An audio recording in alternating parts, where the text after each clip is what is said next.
El nivel de inmadurez, de rencor, ese es el presidente de la nación. ¿Alguien va a venir a invertir con este presidente? Escribía Zayat el fin de semana que es el nivel de inversión directa más bajo de los últimos 20 años. Esto no es un presidente. Este tipo no puede estar al frente del Estado. Es una locura. Lo que se vieron esas 6 horas, véanlo con detenimiento, véanse las 6 horas. Y piensen si este tipo puede ser el presidente de la nación. Bueno, todo este nivel de agresión es para tapar los datos económicos que mostré antes. Todo este nivel de agresión es para tapar los datos económicos. Un dólar súper bajo que está destruyendo la producción, una caída del consumo aberrante, congelar los salarios, prohibir que se suban y la caída de reservas porque no hay forma de sostener un plan como este. Todo eso se tapa, en parte con violencia, con ese nivel de agresión y en parte con una payasada, con una risotada que sinceramente no sé a quién le causa gracia. No sé a quién le causa gracia. Para mí son un grupito de lúmpenes que se sacaron la lotería porque había una crisis política en Argentina, que lo ayudó la geopolítica porque Estados Unidos lo necesita, y están ahí cagándose los dólares de todos los argentinos y destruyendo el salario y la producción. Alguna vez va a terminar esto y lo vamos a recordar como una pesadilla que hemos tenido. Buenos días. Buenos días. ¿Cómo andan? Che, hablemos un poquito de las elecciones, antes que nada. Que va a haber disputa en la mesa, ya aviso. Hay distintas miradas sobre lo que pasó ayer, porque bueno, como toda elección, siempre tiene distintas formas de mirarlo, ¿no? Y es un anticipo un poco de lo que vamos a vivir después de la elección nacional de octubre. Claro. Donde también va a haber distintas miradas, distintas interpretaciones, ganadores y perdedores. A mí alguien del hasta gobierno por me las dijo, patas. lo más importante de las elecciones de octubre es cómo lo vamos a presentar nosotros. Es que va a ser un duelo de narrativas, sin ninguna duda. Sí, También sí, las claro. elecciones legislativas son un poco así, ¿no? Como no es tan claro quién gana y quién pierde. Depende mucho más de la narrativa. Depende cómo. Yo te digo, hagas. los salteños se cagaban de risa de que los tipos dijeran que habían ganado. Yo creo que el desafío que tenemos nosotros es no caer en el relato libertario. Si yo todavía tengo el desvío de ver las tapas de los diarios, que no existen, pero perdonen. Bueno, y fíjate que todos dicen, ganaron los oficialismos, ganaron los gobernadores y la libertad avanza. Y yo creo que ese es, y fíjate que, digamos, la cuestión es, ¿hay coincidencia que es así o la verdad hay que relativizarlo? Y lo asocio a lo que vos mencionabas sobre la evolución de la industria y la construcción. El año pasado nosotros adelantábamos, mirá, van a empezar a decir, en ese momento era lo intermensual. Claro, después de haber caído todo, lo intermensual podía dar no tan negativo. Yo digo, el año que viene, ¿qué es lo que van a hacer? Van a hacer el interanual y no el intermensual. Entonces, no caer en esas trampas. Es difícil, pero yo creo que necesitamos nosotros tener una mirada propia sobre las dinámicas. Ahora uno puede decir, ¿es cierto que la libertad avanza está aglutinando a sectores de la derecha? Y sí, eso sí. Ahora bien, esa estrategia, digamos, es tan contundente, es tan fuerte como para mostrar que tienen la posibilidad de lograr la hegemonía de concentrar en Capital Federal, ¿qué son? El 50, 60%, a nivel global, no sé si es el 40%. Bueno, yo creo que ahí es donde presentar los interrogantes. ¿Por qué? Porque esto hace a que si puede ser sustentable su modelo. Esto es lo central, digamos. ¿Quiere repasar algunos datos de lo que ocurrió Dale, ayer? a ver. Así, en base a esos datos, podemos tener quizá un diagnóstico más claro. El dato para mí más relevante es que fue una jornada otra vez donde se registró una baja participación electoral, Sí. en torno al 60% como promedio en las 4 provincias. En el caso de Salta, y ahí vemos la placa, es la placa ¿Por qué? 1, A ver, compañeros. digamos, ¿por Ahí qué va vamos. poca gente a votar? Bueno, en el ¿Pero caso de cuánto bajó? Salta, el caso de Salta, la Tenemos segunda- una plaquita que pasamos en el prepase donde vemos lo que bajó. Claro, la comparación. Hay 2 provincias donde bajó más de 10 puntos. Hay un detalle, igual antes de entrar en los números, Adri. La comparación que estamos haciendo es contra la elección de 2021. Se votó saliendo de la pandemia. Claro. Fue de Yo baja no hice ninguna comparación participación. todavía, ¿eh? No. Pero Sí. él estaba haciendo en la placa referencia anterior. a una comparación respecto Correcto. a, o sea, si es más baja o menos que hace 2 años. Sí. Y es más baja, perdón, que hace 4, para comparar Sí. con legislativas. Y es más baja, Es más baja pero que en tomar como pandemia, ¿eh? referencia que esa ya fue una elección Sí. Claro. con Con baja números bajos, participación. porque fue la elección pandémica Claro. Yo quería marcar que en el caso de Salta es la segunda más baja de la historia. de la historia. O Mirá sea, vos. no en relación a 2021, sino de Claro. la historia. Claro. De Salta, la De más Salta. baja de Salta. Sí. Sí. Qué tremendo. Igual la explicación del por qué sería lo más bajo creo que es la explicación más intuitiva, porque no hay algo que convoque, que encante, que te dé ganas de ir a votar. Porque la gente que estaba desconforme con el gobierno de Macri y con el gobierno de Alberto también está desconforme con este. Claro. Sí. Bueno, esta placa que es un comparativo, para mí tiene el defecto que plantea Nico. Nico, que es comparar contra una elección bastante anormal, Claro. que es la elección de la pandemia. Si podemos volver a la placa anterior, porque me parece que ahí puede haber, claro, el 51% de Chaco tiene aparte estos componentes. Tiene niveles en voto en blanco, nulos, por debajo del 1,5%, y se votó con boletas partidarias. Se votó con sistemas distintos en cada una de las elecciones. Ajá. Ese es un detalle no menor. Porque hay una disputa de cuál es el mejor método. Ahora, Claro. ¿el mejor aplicado a qué? Bueno, al objetivo de quien organiza la elección. Claro. En el caso de Salta, quien organizó la elección es el gobierno de la provincia. Está bien, te van a decir, no, hay un tribunal electoral independiente y el biribiri que ya conocemos. Pero la organización electoral de la provincia de Salta, para las elecciones locales, pretendía el resultado que obtuvo el gobierno de la provincia de Buenos Aires. Perdón, de la provincia de Salta. La provincia de Salta. Un resultado donde se ha fortalecido Bueno, él Salta. pensaba que ganaba las 12 y ganó 11. De 12 Bueno, distritos, está bien. Sáenz ganó 11. Pero porque Perdió uno que es simbólico, que es la capital. Los salterios no lo ven como que es el lugar más importante, Sí. la capital, pero desde acá, desde la ciudad de Buenos Aires, se ve como lo más importante. Bueno, la baja participación electoral, bueno, con esos detalles que en cada caso explica el porqué de cada distrito, lo más, en el caso de Jujuy es la más baja de la historia, ¿eh? Ajá. O sea, en Salta veníamos de ver la segunda más baja, Sí. en Jujuy es la más baja de la historia. Mirá Ya vos. no comparado contra el 21. Claro. Comparado contra otra que fue muy baja, que es la del 2000, la del Claro, sí, pero 2008. La única razón que uno puede encontrar es la insatisfacción democrática. Ahí está. Ahora, El es tema peligrosa es, la insatisfacción ¿quién democrática. pierde los votos de la gente que no va a votar? Ahí hay un dato, que es el que miran los estrategas de campaña. ¿A quién no votan Bueno, los que nos van a votar? El macrismo está desapareciendo Se lo está este, quedando en la Libertad Avanza. y el peronismo está teniendo una performance horrible. Igual Horrible. Bueno. todos están perdiendo votos, incluso los Ah, pero, ganadores. a ver, en Jujuy el peronismo había sacado 23 puntos en la última elección y ahora sacó 10. Ya 23 era poco, 10 es una catástrofe, Claro, está el tema- desaparecido. Ha sido gobierno en Jujuy el peronismo. Sí, hasta 2015. Bueno, Hasta 2015. ¿cómo va a tener 10 puntos? Sí. El problema es que yo creo, interpreto, para no irnos tanto de la participación, que el principal dañado por la caída en la participación electoral es el peronismo. Claro, claro. Ahí hay un dato. Ahora vamos a desmenuzar provincia por provincia. Caso de Salta, vos decías, en la provincia no le dan mucha relevancia a lo que ocurre en la capital. Bueno, depende de qué elección hablamos.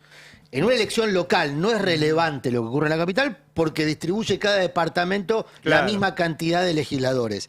En una elección de distrito único, como las que van a ocurrir en octubre, es muy importante lo Por que la pasó en cantidad de Salta. ciudadanos que tiene. Porque tiene el 42% del padrón en la capital. Y porque gracias a la cantidad de votos que obtuvo la Libertad Avanza, si quieren repasamos la placa 2, compañeros de producción, por la cantidad de votos que obtuvo la Libertad Avanza en la capital, obtuvo la mayoría de votos en la provincia, votos nominales. O sea, la Libertad Avanza fue quien más votos obtuvo en la provincia. Con el mismo resultado saldrían primeros en octubre. Eso es lo que voy. Sí. Pará, y salir primero en octubre es quedarse con los 2 senadores, porque en Salta se elige senadores. La Libertad Avanza tiene 0, el peronismo tiene 2. Yo ayer hablaba con alguien de la capital de Salta y me decía, Roberto, nunca acá en Salta habíamos visto semejante movimiento de redes como el que vimos en los últimos 2 meses. Han gastado millones de Pero si dólares. de hecho el y, cierre... y me decían que en el resto de Salta no, que solamente En la capital. invirtieron en la capital. Pero tiene toda lógica, por eso digo... Ahora, hablemos de la guita negra que están poniendo en pero la CIDE. por supuesto. Si ¿No? fue el Gordodán con el grupo de Y influencers lo otro a que cerrar la campaña. y lo otro que me decía, dice, mira, yo conozco todo Salta, qué sé yo, En la ciudad es el único lugar que ganaron. Ahora, en la ciudad se votó la mitad de la gente. Sacaron 35 puntos, quiere decir que lo votó el 17% Bueno, de los que vivimos en la ciudad de otra vez, Salta. la participación va a ser clave. Del Del padrón, Sí, que Claro, no incluye... del padrón. Si podemos seguir con la placa, así Pero desmenuzando así los va a datos. ser el país, me parece. Bueno, Un país donde vota poca gente y donde ganás con un 30-35%. ahí vemos algunas de las consecuencias del escenario electoral. Sáenz efectivamente obtuvo 20 de las 30 vacas en juegos en diputados, la Libertad Avanza 9, no tenía nada, y el Liberal Salteño 1. En el Senado el oficialismo obtuvo 11 de las 12 por este sistema de distribución de bancas en el Senado, donde el nominal no es tan relevante cuántos votos se saca, sino cuánto se gana o por cuánto se gana en un distrito. La Libertad Avanza ganó en la capital. El PJ, que está intervenido hace 3 meses, no obtuvo ninguna banca por primera vez en décadas. Este es un dato muy relevante asociado a lo que hablábamos antes. ¿Dónde no van los votos de los que no van a votar? Ahí. Claro. No van al peronismo. Porque la Libertad El Avanza está candidato de- sacándole votos al PRO. El candidato del peronismo, que salió a la mañana en una foto riéndose abrazado con Sáenz, está lleno de fotos del candidato del peronismo abrazado con Olmedo. Porque en la última elección fue socio de Olmedo. Sí. Es decir, es un hombre de derecha el que ha elegido la intervención del PJ para poner al frente. Y bueno, para votar derecha votás a Milei. El interventor, aparte. Vamos a poner sobre la mesa que acá hay una discrepancia en Sí. esta mesa donde Murano piensa que la Libertad Avanza hizo una buena elección y nosotros no. Yo creo. Estamos a ver, disputando vamos esto al de- dato. Yo estoy Vamos a al mitad, dato. a mitad de camino. Vamos al dato. En Salta, otra vez, repito el dato. Si repite- se nos dio vuelta uno, se nos dio vuelta uno. La verdad. Lanto dijo estoy a mitad de Deja de camino. paquequear, Estoy a mitad de camino. Nico. Ahí está la plata de la CIDE. La plata de la... Deja de paquequear. Yo Horrible. lo que digo es, si vos... si Yo la quería Libertad estar Avanza al lado repite- tuyo. Si Estaba repite apoyando. el mismo nominal de votos, es decir, ya te digo el dato exacto, 36% de los votos, con este nominal de votos, gana 2 senadores de una provincia donde no tenía nada. Y los Pero pierde dime el una cosa, peronismo. es el presidente de la nación, sacó el 56% de los votos hace un año, tiene No, pero todos no, los fierros. no ¿Cómo se no va a compara sacar una el 30% de los elección. votos? Porque no so- ¿Puede primero ser que un Milei no es presidente de la nación no candidato. saque el 30% de los votos en una ciudad? ¿Qué esperaban? ¿Que sacara el 10 el presidente de la nación? No. Por eso. Porque Voy si a ahora el aplicar presidente muchas empieza veces a- el seamos buenos entre nosotros. No, Durante pero el peronismo yo creo viene que a es perder obvio. 5 de las 6 elecciones. El peronismo es un Bueno, desastre. pero, Son dos cosas distintas. En cada elección que perdió el peronismo se hace la misma disquisición. No comparemos ejecutivas con legislativas. Siempre hay alguna excusa para explicar por qué se pierde una elección. ¿No? De las últimas 6, el peronismo perdió 5. Vamos a aplicar ese amo bueno. Yo no nosotros. tengo ninguna excusa, yo se creo que el compara peronismo una es un ejecutiva desastre. con una legislativa, eso es correcto. ¿Por qué? Porque la legislativa, aparte, en el caso de la Libertad Avanza, no tuvo representación en estas provincias. No compitió. Entonces, es comparar contra la nada. Ahora, a mí no me preocupa esta elección local, porque las elecciones locales, como decía Nico, hubo acuerdos, algunos explícitos y otros bajo la mesa. La orden que tenían los que competían en las provincias como candidatos locales en estas provincias amigables era competir sin molestar. Esa fue la instrucción. ¿Qué significa competir sin molestar? No le alteremos la gobernabilidad a los gobernadores que nos respaldan en el Congreso. Sáenz es un socio clave en el Pero Congreso. se la están haciendo Sadir fácil, es no un le están poniendo a nadie que lo contraponga Bueno, ideológicamente. por El eso peronismo digo. le está regalando a Milei, digámoslo con todas las Por letras. eso. Entonces, la Libertad Avanza compitió sin molestar. Compitió en una elección donde solo pretendía acumular votos. No necesariamente ganar la elección. Sí. Porque ganar la elección era molestar. Y no era la intención. Porque son todos gobiernos socios. Poggi es socio, Sadir es socio, Sáenz es socio, Esdero es socio. 4 socios disputaban esta elección. Entonces la Libertad Avanza no quería ganarles la elección. Lo que quería era acumular votos y sacárselos fundamentalmente al PRO. Consiguió. El PRO está, si el PJ está destruido, el PRO está muerto. no, el PRO sí. Bueno, ganarle al PRO y lo consiguió, y quedarse con votos del peronismo, y lo consiguió. Entonces, en los objetivos que se habían trazado, fue una elección exitosa. Bueno, no se sabe si se quedó con voto del peronismo. Bueno, Puede yo ser sostengo- que voto del peronismo no yo hayan sostengo ido. que los- No Se hay- quedó no con hay- las bancas de muchos diputados no del fueron- peronismo. Exactamente, No, no, y se pará. queda con las bancas que tenía el Son peronismo. cosas diferentes. Vos dijiste los votos. Los votos, por ahí puede ser Bueno. que sectores no hayan Vamos- ido a vamos al votar detalle, a nivel vamos de al la detalle. participación. Vamos al Digamos, detalle. sí que se queda con las Yo bancas. creo que le fue Y mal en última a Sáenz instancia en también Capital, hay que ¿eh? incorporar contexto, digamos. Son todas provincias siempre conservadoras. No, tampoco se puede pensar que lo que son... lo que Poné el son- mapa de la Argentina y elegí pará. la que no lo sea. Che, Poné la el mapa ciudad la de Salta Argentina. ganaron Dale. los troscos hace 10, 15 años. Poné el mapa de la Argentina y decime qué provincia no es histórica y Conservadora. tradicionalmente conservadora. Pongamos el mapa, hagamos el ejercicio. Pero podemos poner diferentes Dale. niveles de Bueno, hay conservadurismo. graduaciones de conservadurismo, Bueno, si querés. A Salta le había ido muy bien a la izquierda. Y le fue bien también. Pero en ¿eh? Salta hacen una procesión católica, hay 300.000 personas, la procesión más grande de Es que Latinoamérica. no pasa por ahí, no A es un ver, voto el norte ideológico. argentino tiene al mismo tiempo un historial conservador muy grande, un historial combativo muy grande, Por de lucha muy supuesto. grande, Todas las y un revueltas. historial peronista muy grande. Históricamente el norte lo gobernaba el peronismo. Pero ganaba con el Desde 60% de los Misiones hasta votos. Jujuy. Ganaba con Por eso 60% de los Chaco, votos. Formosa, Santiago Lo que yo del estaba- Estero, lo que Tucumán, estaba La diciendo- Rioja, Catamarca, fueron bastiones peronistas hasta hace no tanto Yo creo que tiempo. no se puede analizar esto sin analizar a los dos al mismo tiempo. ¿Qué pasa con la Libertad Avanza y qué pasa con el peronismo? Y último dato, ya que estábamos primero repasando la información, en Jujuy, que fue la última elección que cerró hoy de madrugada, el peronismo otra vez quedó muy rezagado, ahí mano a mano en el tercer y cuarto lugar con el FIT, a ver quién se quedaba con un legislador. Fue muy buena la elección del partido provincial, que en realidad es el radicalismo, no es un partido provincial, pero es un radicalismo burocratizado. Es decir, vemos a un radicalismo que está generando lo que eventualmente es el principal riesgo del peronismo, una burocracia local, burocracia electoral local, no un movimiento nacional. Cuando nosotros acá dijimos muchas veces, che, el kirchnerismo no se está transformando lentamente en un partido de la provincia de Buenos Aires, bueno, de la tercera sección, bueno, Claro. de la matanza, o sea, Claro. se va reduciendo Sí, sí, su sí, sí, oferta programática, doctrinaria y también política. El radicalismo esto mismo lo hizo hace muchos años. Cuando el radicalismo se dio cuenta que sus posibilidades nacionales eran Después de muy 2001. limitadas después de la experiencia de la Alianza, empezó a generar opciones locales, radicalismos locales, por decirlo de alguna manera. Bueno, son los radicalismos locales que hoy sostienen el partido. Esdero en Chaco, Sí. ganó. Bueno, Morales, que es el Rovira de Jujuy, ahora con Sadir, digamos, el Rovira de Jujuy, porque el verdadero jefe político manda es Morales, sí. es Morales. Morales, que le puso el candidato a la Libertad Avanza. El candidato a la Libertad Avanza era de Morales. Es decir, que no significa, y después entramos en la otra parte que dice Nico, que es interesante evaluar quién ganó en la disputa interna entre Santiago Caputo y Karina Milei sobre la pureza más o menos. Esa es otra discusión.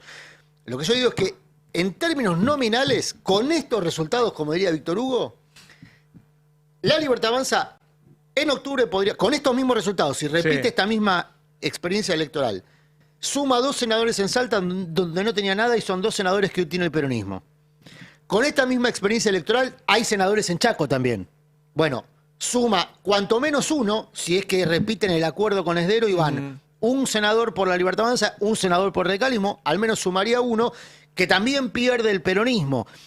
Y hay que ver si Capitanich no hace un acuerdo con quien resultó la otra opción del peronismo, que Sí. sacó 2 puntos, Claro. y que ayer saludó Schiaretti. Ojo que Capitanich está tentado en hacer ese peronismo de centro del país, con Yarlora, Schiaretti y compañía, donde ya la segmentación del peronismo localista diluye la posibilidad de una propuesta nacional. A eso voy. Che, Entonces hay muchas consecuencias. 2 cosas. Primero, ustedes saben que yo estoy absolutamente en contra del tema de ficha limpia, es algo que se ha hecho para proscribir a Cristina, pero hay una gran discusión de quién fue el que bajó ficha limpia. Y hay 2 notas, una de Clarín y una de La Nación, que dicen que hubo una reunión en donde estuvo Rovira y en donde le dijo a su gente que él había hablado directamente con Milei. A mí me confirmaron, gente muy, muy cercana de Rovira, que es así y que esa reunión existió. Digo, ya que van a estar en contra de todos los que dicen eso, bueno, yo tengo una fuente muy, muy cercana a Rovira que me dice lo mismo. Y lo otro que quiero pasar es que acaba de hablar el presidente de la Nación en una nota que digo que está grabada de ayer, pero que están pasando en este momento en Telefe, o que terminó ahora hace unos minutos, y donde habla del tema de por qué quiere meter preso a Ariel Jalada. A ver. ¿Lo tenemos? ¿Por qué lo denunciaste? Denuncié a Carlos Pagni y a uno que tiene un nombre de Fijalá, algo así. Lijalad. Ah, Lijalad. A Pagni y a Viviana Canosa. No, pero a los 2 primeros los denuncié por violar el IRJA. Argentina es uno de los 50 países del mundo que tiene firmado el IRJA y que implica la banalización del holocausto. Entonces, digamos, vos no podés estar tratando de nazi a una persona, hacerle analogías con los nazis y todas esas cosas, eso es delito. Con lo cual están denunciados por eso. En el caso de Viviana Canosa la cosa es muchísimo más complicado, porque hay persecución, hostigamiento, hay real malicia. Salí de ahí. Digo, hace un ratito pasamos el video de él llamando nazi a otra persona, ¿no? No sé si lo tenés. A diferencia de Ari Lijalad, que en su nota dijo que tenía un discurso nazi, y lo demostró. Ponelo el video cuando él le llama nazi al otro, ¿eh? Si él me acusa a mí desde su lugar de neoliberal, sos un fascista, sos un nazi o sos un comunista. Pero pará, ¿pero qué te dijo, Nico? Pará, no te dijo. Con lo cual, él llamando nazi a otra persona que estaba en Intratables de Ari. Sí, varias cosas. Ya dijiste todo lo que tenías que decir de la nota periodística, que en realidad la nota no es una nota de opinión, es una nota periodística, donde juntamos información pública y la relacionamos, eso es lo que hacemos los periodistas. Él tiene en su cuenta un video donde su argumento para eliminar a los que piensan distinto es que son un virus que destroza el cuerpo de la Argentina. Hitler se creía a sí mismo un médico, que era Robert Koch, que había descubierto la bacteria que dañaba el cuerpo humano, que era la bacteria de la tuberculosis. Él asimilaba eso con los judíos en Alemania. Ese es el trabajo periodístico de juntar dos informaciones públicas. Lo que él menciona, que es el IHRA, no tipifica delitos, no es una cuestión jurídica. El IHRA es una definición que hizo una ONG sueca o nórdica, no me acuerdo de dónde, donde tomaron una definición que ni siquiera es adoptada por todo el mundo sobre qué es ser antisemita. Y la Argentina en 2020 o 2021 firmó esa resolución, al igual que otros países, que es básicamente una, digamos, un acompañamiento a eso. Una adhesión. Una adhesión, exactamente. Pero no tiene ninguna... No existe como delito eso en la Argentina, no es que se sumó al Código Penal ni nada de eso. O sea que, una vez más, miente, porque esa definición ni siquiera es la única definición que hay sobre antisemitismo en el mundo, y segundo, no tiene ningún peso jurídico en la Argentina. Lo que existe en la Argentina es el Código Penal, y el Código Penal, como vos mencionabas antes, ya eliminó la figura de calumnias e injurias cuando se trata de casos de interés público. Y es evidente que si el presidente repite discursos nazis en sus redes, es de interés público. Bueno, ahí está obviamente tergiversando esto y veremos hasta dónde lo quiere llevar. Yo ya conté hace un rato que ya están nuestros abogados y el CELS que decidió sumarse a... Has tenido un apoyo impresionante, la verdad. Mucha gente ha salido. Sí, la verdad que sigue llegando y vuelvo a contar esto porque ahora hace un rato salió la convocatoria del CIPREVA, del Sindicato de Periodistas, porque como esto yo repito, no es un tema individual, no se trata de mí, a mí me toca... digamos, poner el nombre ahora, la cara, el cuerpo y el estrés encima sobre esto, pero está en riesgo la libertad de expresión y con ello el resto de las libertades.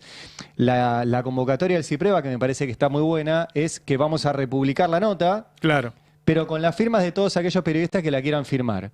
Entonces, bueno, si el presidente quiere denunciar a todos los periodistas que firmen la misma nota, bueno, tendrá que denunciar a todos, qué sé yo. Y la verdad que está recibiendo un montón de firmas de colegas que te dicen, yo la firmo esta nota, como si fuera mía. Y a mí además es un orgullo, imagínate, agarrás vos y firmás una nota mía, digo, yo la voy a firmar, es espectacular. Y saldrá la nota en el Destape y en todos los medios, ahí está la convocatoria, saldrá la nota en el Destape. Que nos denuncia a todos ahora. Y en los medios que la quieran publicar, con el nombre, apellido y el medio también, de los periodistas que quieran. Y ahí veremos si el presidente quiere denunciar a todos o no. O se asusta y denuncia a uno solo. Che, ahora voy a hacer algo provocativo para los economistas y los de política. Ayer pasó algo importante, que fue que se dio a conocer el acuerdo entre Estados Unidos y China de aranceles. Hay una fuerte suba en este momento del precio del petróleo, de las acciones, es decir, se empezó a normalizar los mercados porque Trump dio marcha atrás. Yo creo que es un apoyo muy fuerte, que esto va a jugar muy a favor del gobierno. El gobierno tiene los dólares, por más que se los esté rifando y todos los que ya conté, para llegar a las elecciones con el dólar que quiera, con el precio del dólar que quiera. Y ese precio del dólar tan pisado, con la apertura de importaciones y con los salarios pisados, van a hacer que siga bajando la inflación. En estas condiciones va a llegar con un dólar bajo y con una inflación baja. Yo no sé, porque nunca tuve una elección donde va a llegar con caída de consumo mes a mes. Nunca vi un caso así, la verdad. da la impresión de que va a llegar, hasta ahora lleva 16 meses de caída de consumo, quizás llegue con 22 meses de caída de consumo, no lo sé. Me da la impresión de que se asegura un buen porcentaje de votos, no sé si va a llegar al 40, 35, 37, y que con este nivel de fragmentación, la verdad que hoy, si uno tuviera que hacer una apuesta hoy, me da la impresión de que sale primero. Yo no sé qué piensan Alfredo o Cande de cuánto juega este acuerdo de Estados Unidos o China. No, es relevante. Claramente empieza a normalizarse algo que Donald Trump, cuando empezó esta guerra comercial, alteró toda el ecosistema mundial vinculado con la estabilidad de los mercados y las perspectivas a nivel de hasta dónde iba a llegar con la guerra comercial. Lo cierto es que retrocede Trump dentro de su narrativa, va a ser que es parte de la negociación que tuvo con China. Lo cierto es que a los otros países les sube. Digamos, a Argentina ahora va a tener que negociar también, ¿no? Porque a todos los otros les subió. Entonces vamos a ver qué es lo que está. Lo cierto es que ahí Donald Trump muestra que las presiones de las grandes corporaciones tienen su impacto. Claro. Digamos, a ver, Nvidia le dice, escúchame, mi negocio sigue siendo vender los procesadores a China. Incluso hicieron una venta de casi 40.000 millones de dólares a China. Lo mismo pasa con el resto de las compañías. Entonces ahí es donde empieza a ordenarse un poco lo que es esa tensión comercial.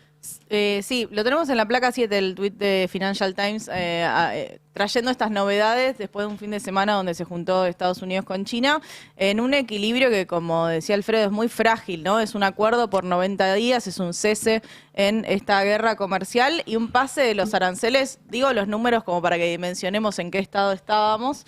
Estados Unidos le había puesto un 145% a los productos chinos, vuelve a un 30%. ¿Era lo que estaba antes?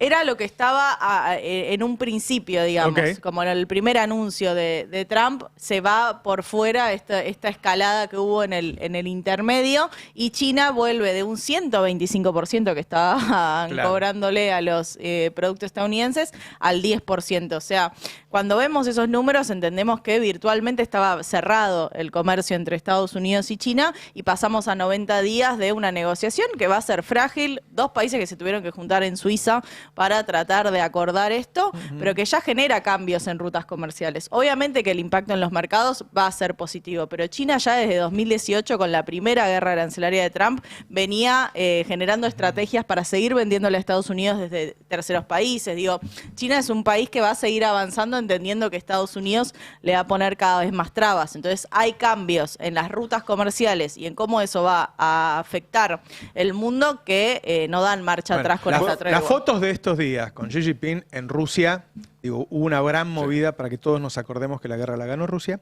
Estuvieron reunidos los BRICS ahí y estuvieron hablando China y Brasil de que China desarrolle los ferrocarriles de alta velocidad en Brasil. Tren bala, sí, así es. El tren bala en Brasil. Nosotros estamos quedando afuera de todo esto para que nos presten 12.000 millones de dólares para llegar a las elecciones. Por culpa de Milei estamos quedando afuera. Absolutamente. Por culpa de Milei. Agrego dos detalles más a este panorama. Uno, atención a cómo sigue. Como decían ellos, es un acuerdo frágil solo por 90 días, pero aún así ni siquiera están garantizados los 90 días. Cuando uno lee los dos comunicados, dicen cosas distintas. Los chinos son muy de decir otra Estados cosa, Unidos dice, llegamos a un acuerdo. China dice, acordamos las condiciones para sentarnos a negociar. No es lo mismo. Claro. Entonces, ojo con qué pase los próximos días en función de esas negociaciones que China espera y Estados Unidos no sabemos si sí o si no. Se lo ve a Trump reculando en chancletas. Che, y el otro, perdón, un datito más. Sí. Porque quiero anunciar a Grabois hace rato y no me dejan. Pero déjame terminar, porque es importante y en Argentina me viene parece Grabois ahora. Es doblemente interesante mientras esperamos a Grabois que viene en un rato a la Gracias. ¿A qué hora viene? Ahora, en minutos nada más. 11 y 20, 25. Bueno, dale, Nico. Se logró este fin de semana un alto el fuego entre Pakistán e India. Sí, por intervención de Trump, un triunfo que se puede marcar el presidente de Estados Unidos. Yo le hice caso a Roberto. Empezaste a hacer el búnker, ¿no? Y ahora me dice que no pasó nada. Entonces agarra y me dice, che, me engañaste. Me dice La Qué mala contraparte. inversión. Lo lamento mucho. Yo había dado pero- un consejo, ¿no? Claro, Sobre cómo pasar ¿cuál? las últimas horas. Me perdí yo eso. No Pero- quiero decirlo, pero no, porque me escuchame. retan después. Pero es lo Pero- que decís vos los viernes antes de terminar el programa. Yo digo que tengan un lindo fin de semana. Sí, ¿Qué dijiste? algo Y así. algo más. Pero, y ahora no se tira Le ninguna dijiste a todo el bomba. mundo que vaya a garchar porque se A ser termina el feliz que mundo. se acaba el Hay mundo. que ser dije felices, yo. sí. No dijiste ninguna palabra Eso así más dije. soez. Eso dije. Ser feliz. No, bueno. A mí me hace feliz, no sé. ¿Y qué digas? ¿Hay ¿Hay alguna cosa No, para sí, interrumpir pero al Nico, Antos ahora en no hay particular? ¿Alguien quiere agregar algo más? Dale, Nico. ¿Qué dale. planes tienen para el fin? No, el dato saliente de los 10 días de intercambios que hubo fue la superioridad técnica de la Fuerza Aérea de Pakistán sobre la India. Fuerza Aérea de Pakistán que utiliza los JF-17 que Argentina decidió no comprar para comprar los F-16 usados de Estados Unidos. Bien. ¿Pero de Entre, quiénes son? entre otros aviones, digo, Pakistán tiene una Fuerza Aérea muchísimo más grande y más compleja que la Argentina, pero a lo que voy es que la primera vez que esta tecnología militar china se probó en combate. es China ese avión. China, es el mismo que nos querían vender a nosotros. La primera vez que se probó en combate demostró una superioridad que algunos hablan de un nuevo momento DeepSeek. Así como cuando salió DeepSeek dijeron, che, mirá que la inteligencia artificial de los chinos... Bueno, ahora dicen, che, miren que los aviones de los chinos... Todo lo que hacen los chinos mejor. Entonces, Y ojo más con ese barato. dato. Porque ese dato también Pero puede hay- haber llevado a Trump a aflojar un poco Pero hay a la elementos hora de para negociar saber lo qué, otro. qué es lo que hace ese avión. ¿Algo? ¿Se sabe algo o ¿Tiene no? algo que ver con lo del fin de semana? Le pregunté Yo a un para saberlo, supermercadista cuánto estaba pagando las peras chinas. Me dijo, nada, son gratis. ¿Son ricas? Son muy baratas. Ya no importa si son Ya. caros. Me dijo, Roberto, son monedas, me dice. ¿En serio? Y Tremendo. sí, Tienen un bueno. sistema- Ahora van a destruir la producción. Che, Del- quiero ir al tema del de la inflación que tenés vos, Del Alfredo. Alto Valle De Río Negro, ¿no? así es, Y así que es. el gobernador sigue estando. Qué ahí lástima al- que Pichetto que ahora se enojó, por eso no lo pensó antes, ¿no? No, bueno, no. El gobernador. sorpresa, ¿no? No, no. Qué jodido ¿Antes que de muera, cuándo? ¿no? ¿De votar la ley base? Y antes de votar la ley Ah. base, de No, acompañar. pero y el gobernador.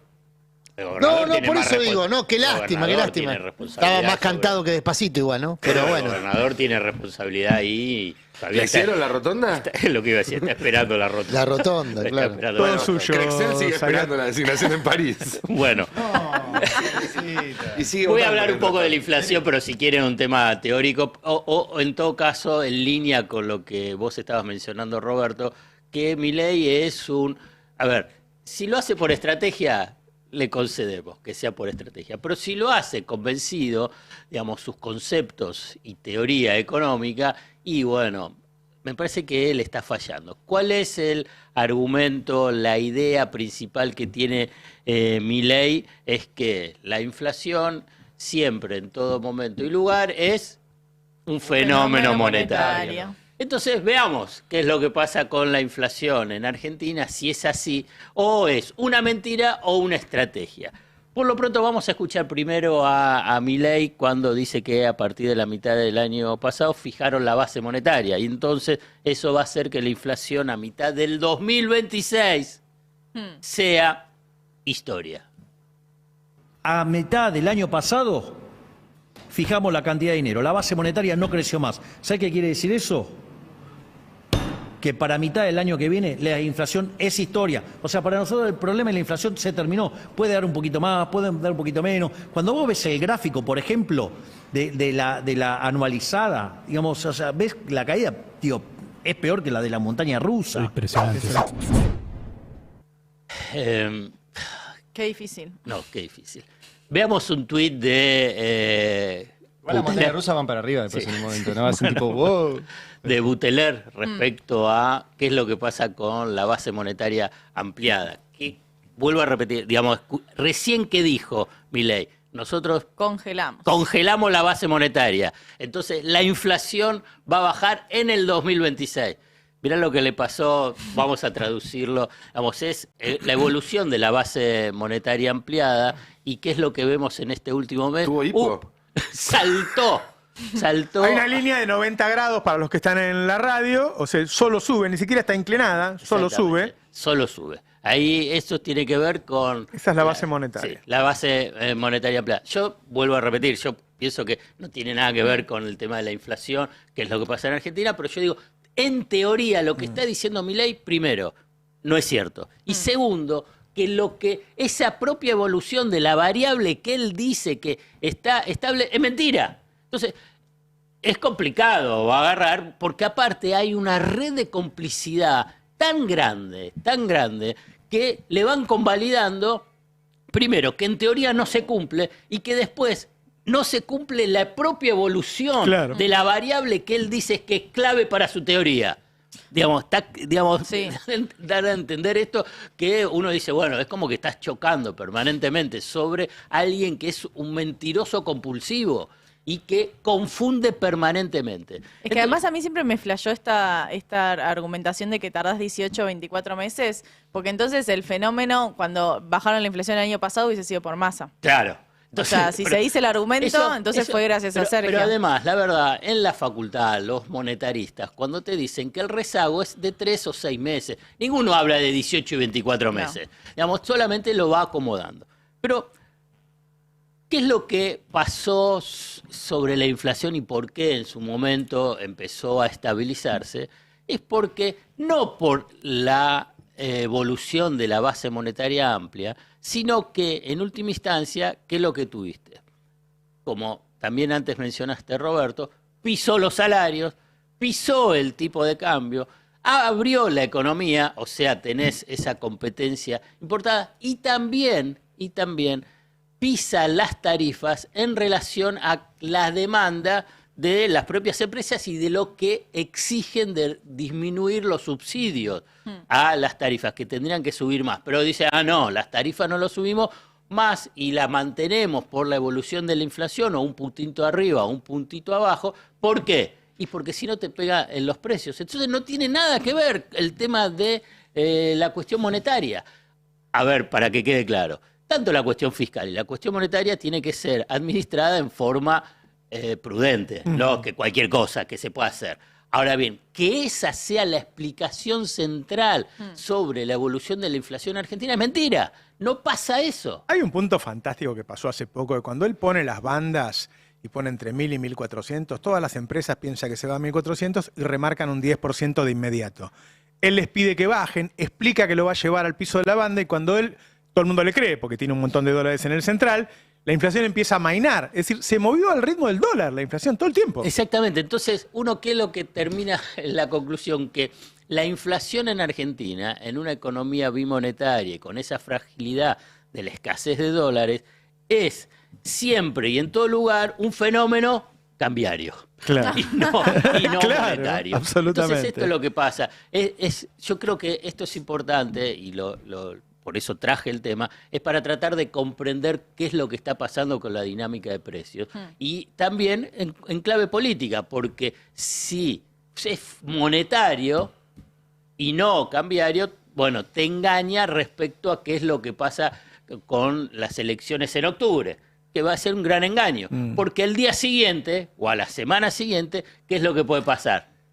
Van a subir, cambia el régimen cambiario, entonces ahí tenés inflación. Pero a ese momento llegaste, no porque estás haciendo el ajuste monetario. Claro. Hablemos de la inflación de este mes. Sí, hoy sale justo la inflación de Cava, va a salir ahora al mediodía, y el miércoles sale el número de abril a nivel nacional. Recordemos que va a ser el primer número después del programa con el Fondo Monetario, así que traje algunas estimaciones.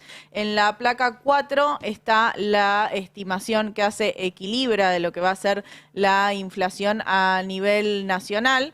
Tenemos el grafiquito y lo que estima, obviamente que estas son estimaciones, ¿no? Cada consultora tiene su propia metodología, ninguna es igual a la del INDEC, pero marca una inflación, bueno, arriba del 3%, 3,3%, con un núcleo del 3,4%. ¿Por qué importa mucho el número de abril? Bueno, porque va a marcar la dinámica después de un marzo que tuvo un 3,7% de inflación, un marzo donde los precios en términos de Caputo se habían adelantado a las novedades que iba a haber con el programa con el Fondo Monetario, pero un abril que sigue en sintonía de estar por encima del 3%. En la placa 5 tenemos tenemos la estimación de Ecogo, de lo que va a ser la inflación. Ecogo mide básicamente alimentos y bebidas, por eso importa tanto. Y la estimación de Ecogo da también arriba del 3% y se ve ese movimiento entre las distintas semanas, donde marzo ya tenía aumentos muy importantes, pero justamente la tercera semana de abril marca, si se quiere, este incremento más alto en alimentos y bebidas, un componente muy importante del IPC al nivel nacional.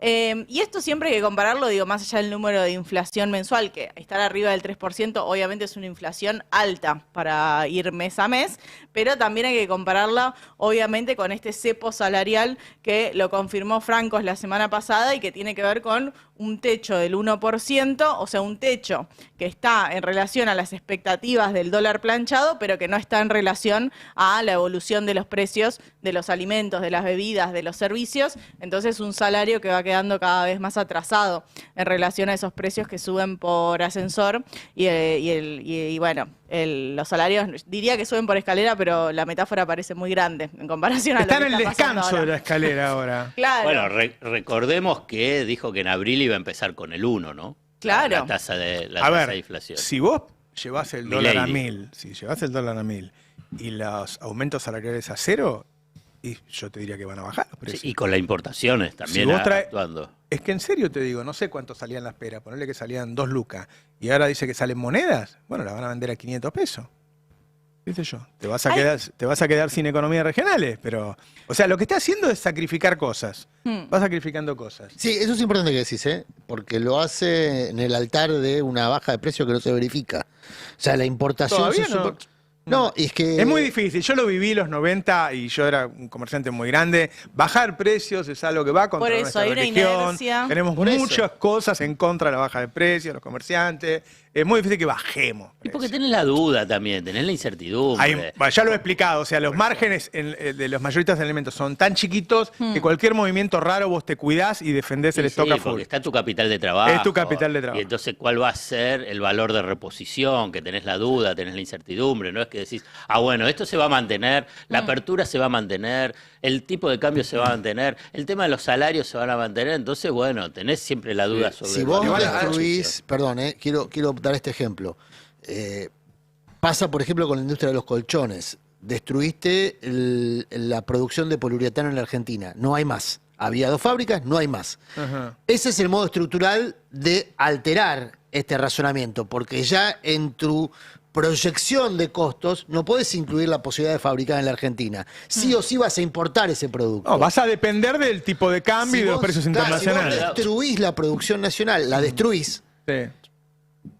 sometés a la Argentina a ser un importador neto de lo que consume. Y el tema es que Entonces ahí sí alterás drásticamente la matriz.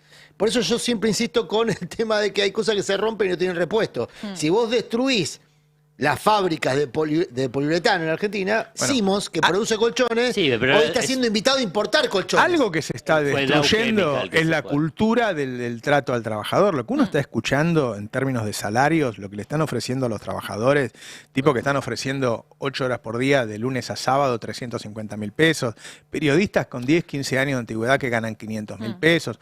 Ojo que lo que está sucediendo a nivel laboral es terrible. Ese es el núcleo de la propuesta ideológica de Milei. claro. Y por eso Milei dice, el trabajador explota al empresario, por eso lauda a favor de los empresarios en el salario mínimo, por eso le pone la bota sobre la cabeza a las paritarias acordadas en comercio, porque para el anarcocapitalismo o para la ideología de Milei, y esto lo hablábamos un rato antes del pase con Ari, la diferencia del neoliberalismo con el liberalismo tradicional es que el neoliberalismo no dice si nosotros nos corremos el mercado va a tener el equilibrio, sino que dice hay que usar al Estado para darle las instituciones a la economía para que funcione mejor. Y funcione mejor en la cabeza de ellos es que se acumule el numerito verde, digamos, Ahora, que crezca lo yo más rápido posible. pensaba, el numerito ahora verde. que va a venir Grabois, todo esto tiene que tener una respuesta nítidamente antagónica.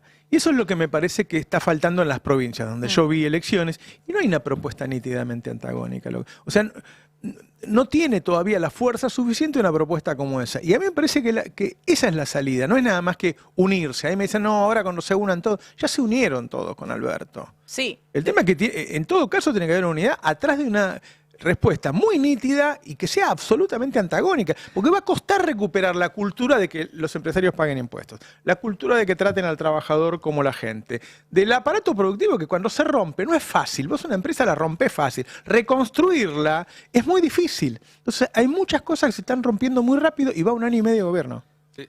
Para mí hay una muestra de eso que es la baja participación. O sea, evidentemente hay gente que no se siente encantada y ahí tenés un mar para poder trabajar y decir, bueno, esa gente está esperando algo que la encante. Claro. No es que hay un hartazgo de la política porque no te está dando respuesta, pero problemas sobran. Hay una Es que olla a creo presión. ahí- Nosotros no estamos viendo, para mí hay una olla a presión. Pero ahí yo... Es subterránea, Sí, es total. que algo como uno no la observa. Después cuando salta, dice, acá apareció. Digamos, yo creo, y porque hay esa insatisfacción en la democracia, también hay una insatisfacción de la vida cotidiana, qué es lo que le está pasando.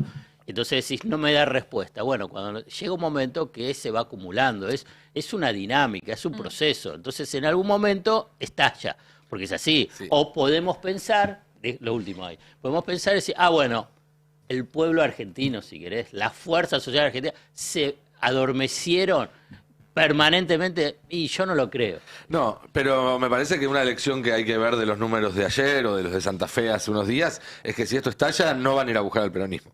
No sé qué Si es lo que estalla puede buscar, hoy, no van a ir a sabe, buscar no se al- sabe, no se sabe. Y está, me No se parece sabe. difícil. Igual, antes de eso, yo quería plantear un matiz. Yo creo que Milei ya es el antagónico perfecto de lo que era el peronismo antes de Milei, del kirchnerismo, del 2015 y demás. La trampa de querer volver, o sea, de querer volver a poner un espejo es reproducir aquellas características que hicieron que la gente en un primer lugar vaya a buscar a Milei. Creo que lo que tiene que buscar ahora el peronismo es una propuesta superadora, no antagónica. Bueno. Porque tenés que volver a convencer a mucha gente que en este momento mira con cariño Fue a al buscar a gobierno. Milei después del gobierno de Alberto, ¿no? No, No, por no eso. después del gobierno de Cristina. Por eso.